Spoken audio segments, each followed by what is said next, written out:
Hi Libra, kamusta? Welcome back to Pinay Angel Tarot.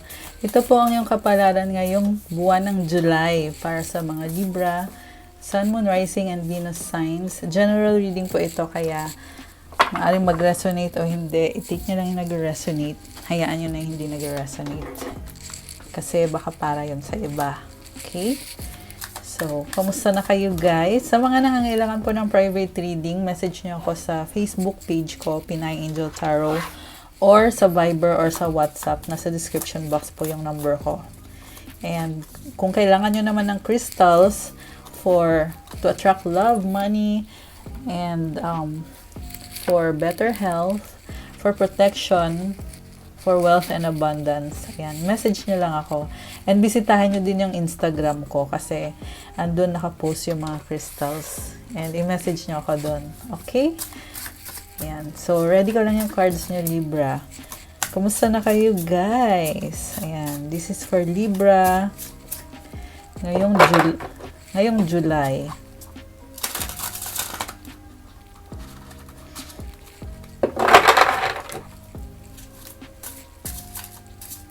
Alamin natin kung anong energy sa nakapaligid sa'yo ngayon. So, ang mensaheng kukunin natin is parehong love and career. Okay? So, tingnan natin guys. Oh, ang ganda naman ang cards ni Libra. Tingnan muna natin yung unang mensahe para sa'yo. So, ang moon card mo is show the world the real you, full moon in Aquarius. Siguro masyado kang serious ngayon. Kaya sinasabing, ipakita mo sa mundo yung totoong ikaw. I feel like may bagong simula para sa'yo. And by the way, mag-full mo na po ngayong July 3. So, sa nakikita ko, you are manifesting something. Ayan, parang meron kang inaayos sa buhay mo ngayon, Libra. A time to give rather than take, new moon in Virgo. So, ayun. Magbigay daw muna. The Temple Path. Wow, nakakatuwa. Merong abundance, bagong path, and you're making the most out of the blessings that you have. Kaya nagdadala yan ng more blessings pa para sa'yo. Karmic relationship, fleeting triggers, turmoil, resentment, lessons, letting go. Okay, merong person dito sa buhay mo na marami kang natutunan sa taong yan. Mukhang marami na kayong pinagdaanan. And at times parang medyo mahirap din. Mahirap din itong sitwasyon mo sa taong yan. Pero mukhang mahal na mahal mo yung taong yan. Mirroring each other. So kung ano yung pinapakita sa'yo, yan din yung pinapakita mo sa kanya. Okay. So, from the tarot naman, tingnan natin. Overall, connected to sa finances mo, Libra. And so, nakikita ko ang ganda, 10 of Pentacles. Mukhang meron kang legacy. Binibuild mo ngayon yung legacy mo. And there is success, abundance. I feel like meron ding financial na blessing. Oh, ayan, di ba? Very nice. So, nakikita ko parang pinaghirapan mo to eh. Kaya ngayon dumating ka sa point na mas na-enjoy mo na kung anong meron ka. And mukhang meron kang na-achieve na wish connected sa kaperahan mo. So, sa love naman, nakita ko merong stability and very practical. Okay. So, tingnan natin guys. Sa recent past, Temperance, Page of Swords, 9 of Pentacles. Parang ang bagal ng movement sa love connection nyo. Pero mukhang palagi ka namang nakahanda para sa taong yan. Pinag-aaralan mo yung sitwasyon. Pero mas gusto mong mag-isa ka. Very independent. And also, nakafocus ka sa finances. Finances mo. Ini-enjoy mo din yung buhay mo. Pero meron isang person na nagiging emotional ka pag connected na sa taong yan. Kasi itong angel, kita mo yan, nakaapak siya sa tubig eh. Ibig sabihin connected ka sa emotions mo. And parang may nakita din ako dito, merong opportunity. Tapos parang tinanggap mo yung opportunity na yan. Although parang feeling mo, hindi ka din sure kung para ba talaga sa'yo yan. Pero, tinanggap mo. And, mukhang nag-workout naman. Although, sa nakikita ko, mag-isa ka lang dyan. Okay. Sa current naman, the World, Queen of Pentacles. Wow, and the Magician. Wow, guys. Bagong-bagong energy mo ngayon. Libra. And also, nakafocus ka sa pera.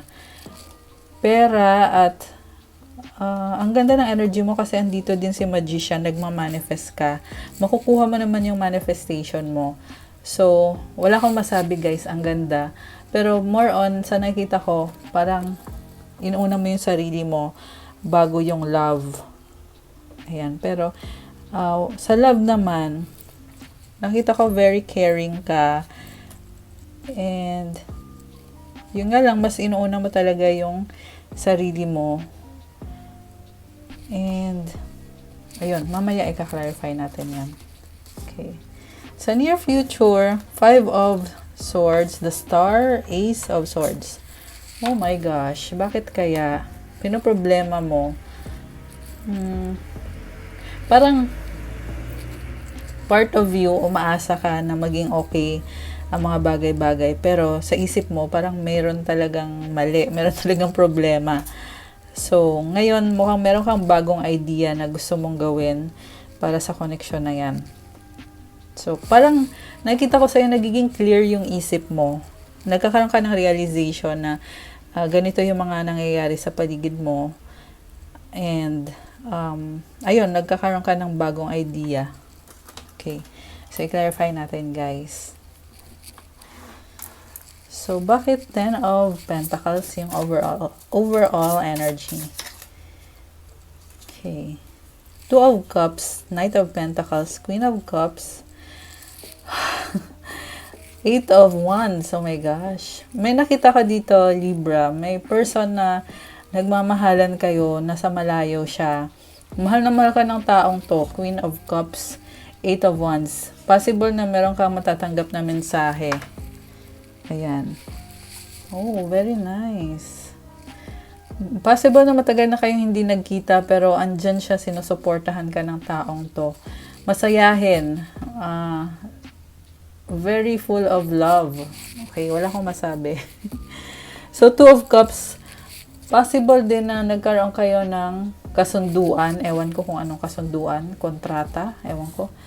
Or baka feeling mo, meron kang kailangan gawin na napagkasunduan na ninyo. Okay, mukhang nag-agree kayo na magkakaroon ng relationship. So, siguro parang it's time na para gawin mo na kung ano yung kasunduan na yon. Oh my gosh. Parang, bakit parang ayaw mong tanggapin? Malungkot ka dito eh. Ayan.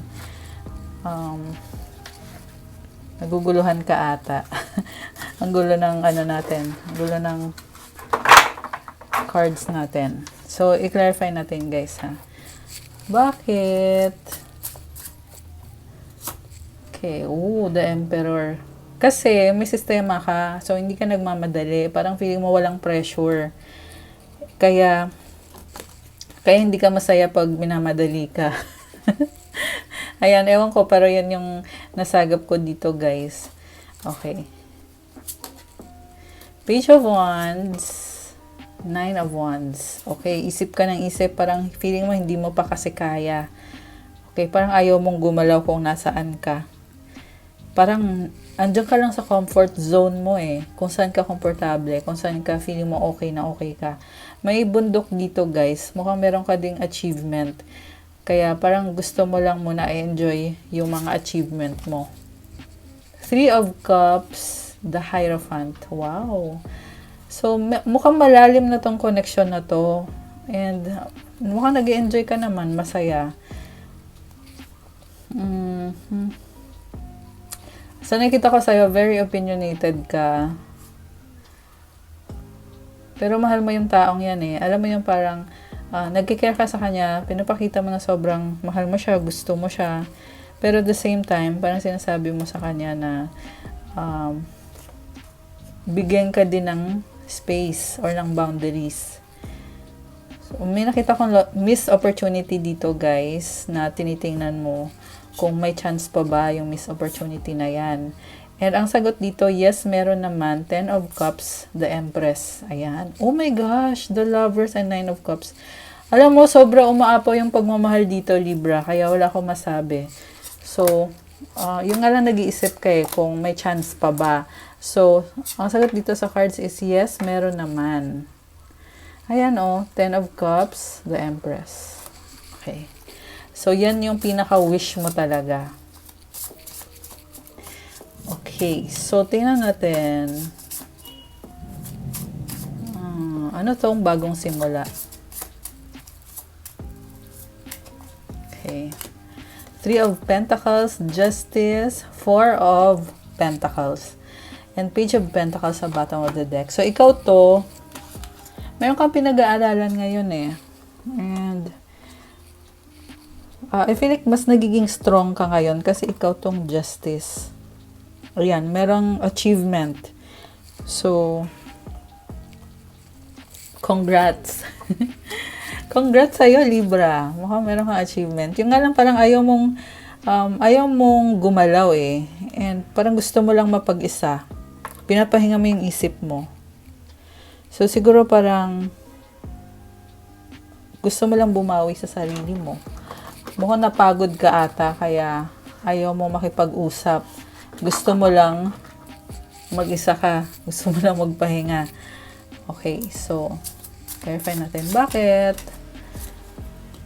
Okay, so, alam mo naman kung anong mga kailangan mong gawin. Pero, mas prefer mo lang talaga ngayon na ipahinga yung sarili mo. Pero may nakita din ako dito na kinakalma mo yung sarili mo. So, ibig sabihin, you are manifesting something na kailangan pa ng effort, kailangan pa ng hard work. Okay, pero kinakalma mo muna yung sarili mo sa ngayon. Which is tama naman yan. Hindi mo naman makukuha agad lahat ng gusto mo sa buhay. So, you have to be patient. Okay. So, 2 of Pentacles, 10 of Wands, the Hermit, King of Pentacles. So, may nakita ko dito, mukhang connected sa finances mo, pati na rin sa work mo. Busy ka, nagiging burden na nga sa'yo pero maingat ka, talagang pinag-aaralan mo yung trabaho mo. Sa huli, magkakaroon ka din ng financial success or success sa work or sa career mo. Queen of Wands, sino to? Oh my gosh, ang daming tao. Mukhang marami kang ka-deal ngayon. Tingnan natin. Okay, meron ako nakitang ex na possible na naka-block. Okay, ewan ko kung bakit naka-block pero parang sinusubukan pa rin. Parang feeling ko itong person na to ayaw talagang sumuko sa'yo. And sa nakita ko guys, ibang tao to compared dun sa unang lumabas. Ex yung nakikita ko Although possible din naman na hindi siya ex. Ayan, pero sa mga cards, mukhang ex mo yan. Lumalaban pa rin siya. Parang hindi ka niya tatantanan. Kasi, King of Wands and Queen of Wands to mga cards na to Ayan. And party ka pa rin ng buhay niya. Okay, so, Empress. Possible din naman na ikaw pa rin to. Ang dami mong frustration ngayon. And marami ka din ka-deal na tao. Pero, very feminine yung energy mo. Ikaw to, Empress. Libra energy to So, I feel like, nasa sayo na lahat ng kailangan mo. Maraming humahanga sa'yo ngayon. Ayan. Very nice. Merong abundance. Merong fertility. Wow! 10 of Cups. Ayan. Ang ganda naman ng cards ni Libra. Okay. So, nakikita ko sa inyo, guys. Very attractive kayo ngayon. Libra. Oh my gosh, lovers. Merong soulmate dito. Sobrang pagmamahalan, kaya wala ako masasabi. Parang na-speechless ako. So, yeah, I feel like you are dating. Masaya lang. Yan lang nakita ko. Masaya kayo. Masaya kayo ng taong yan. So, siguro ang masasabi ko lang, gawin mo kung anong kailangan mong gawin kasi parang may nasense ako dito na parang feeling mo andyan lang siya, andyan ka rin. So, parang feeling mo hindi mo siya obligasyon. Or baka hindi ka din inoobliga ng taong yan. Hindi mo siya obligasyon, kaya mas gusto mong mag-isa. Ayan. Kasi kanina merong 4 of Swords. Okay. Pero I feel like this is, sobra talagang pagmamahalan dito, guys. So, para sa mga nagtatanong about relationship, yung mga hindi sure dyan, ang pinapakita ng cards na ito is just take the opportunity kasi magiging successful yan. Okay? Sobrang love ka ng taong yan. So, when it comes to work naman, nakita ko sa'yo, deadma ka lang, parang more on very logical ka kasi mag-isip eh. So, binibisi mo yung sarili mo sa trabaho, sa mga gawain, kung ano man yung gawain mo. So, 3 of Wands, the Chariot, the Tower, Page of Pentacles. You're manifesting something, talagang palaban ka, tinatransform mo or binabago mo sarili mo. And, parang medyo mahiyain ka pa eh.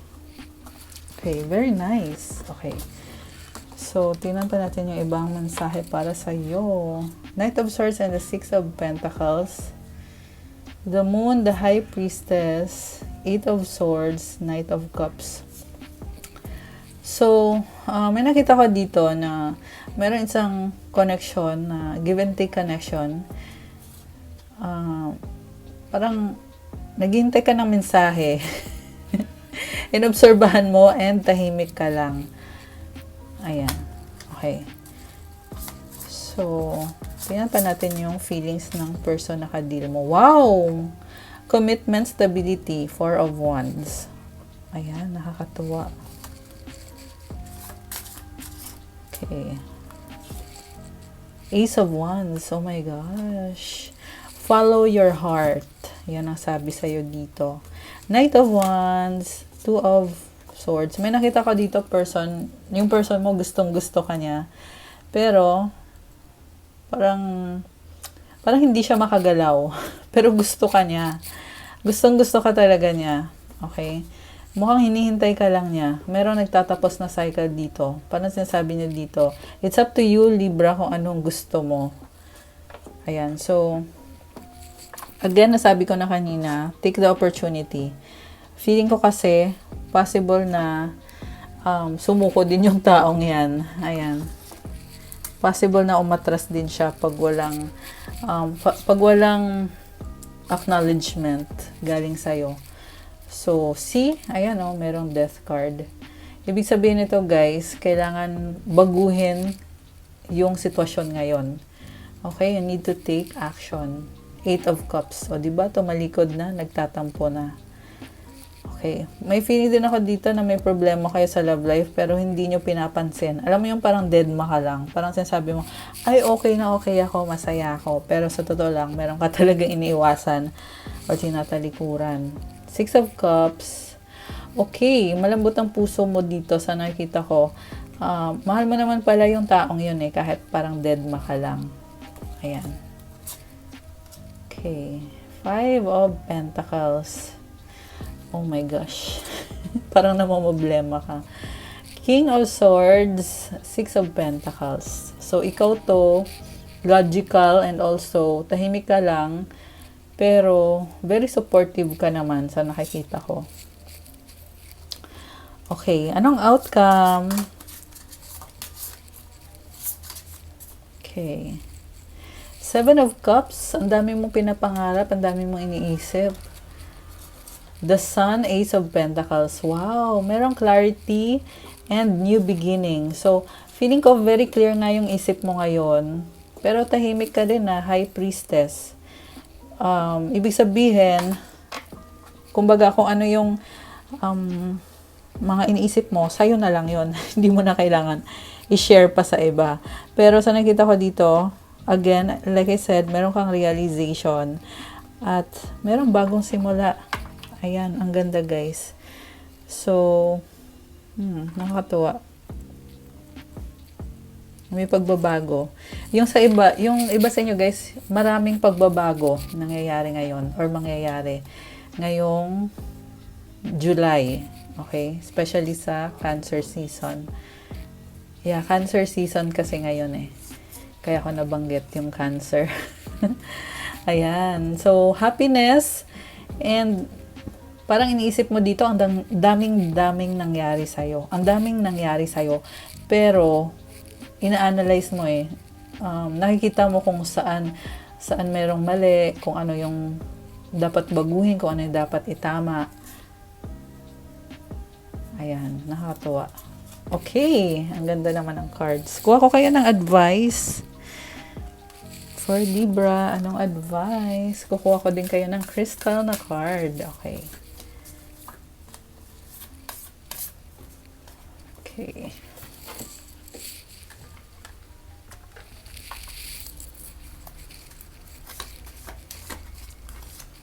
Okay. Ang crystal mo is smoky quartz. Clearing negativity, release negativity from within or around you. Ayan. And then, advice, doubt. Offering all to the divine doesn't mean negativity never arises. But you can say, free me from this prison of doubt. I cast this burden to you. Show me your will and restore me to faith and confidence. So, hindi perfect ang lahat eh. Meron talagang negativity. Pero, i-pray mo daw na matanggal yung burden na yan. I-release mo yung burden na yan. Surrender mo kay God. At ipapakita din niya sa'yo kung ano yung nakalaan para sa'yo or kung ano yung will niya para sa'yo. And i-pray mo na bumalik yung faith and confidence mo. Ayan. Okay guys, so sorry I have for you Libra para sa'yong July Kapalaran. Thank you for watching. Paklik po ng like and i-comment nyo kung nag-resonate or kung nagustuhan nyo ba ang reading natin or kung ilang percent nag-resonate ang reading natin. Again, sa mga nangangailangan ng private reading, mag-message lang po kayo at ipaschedule nyo. Doon kayo mag-message sa Facebook page ko. Siyempre, i-follow nyo din ako doon sa Facebook. Pinay Angel Tarot yung pangalan ng account ko.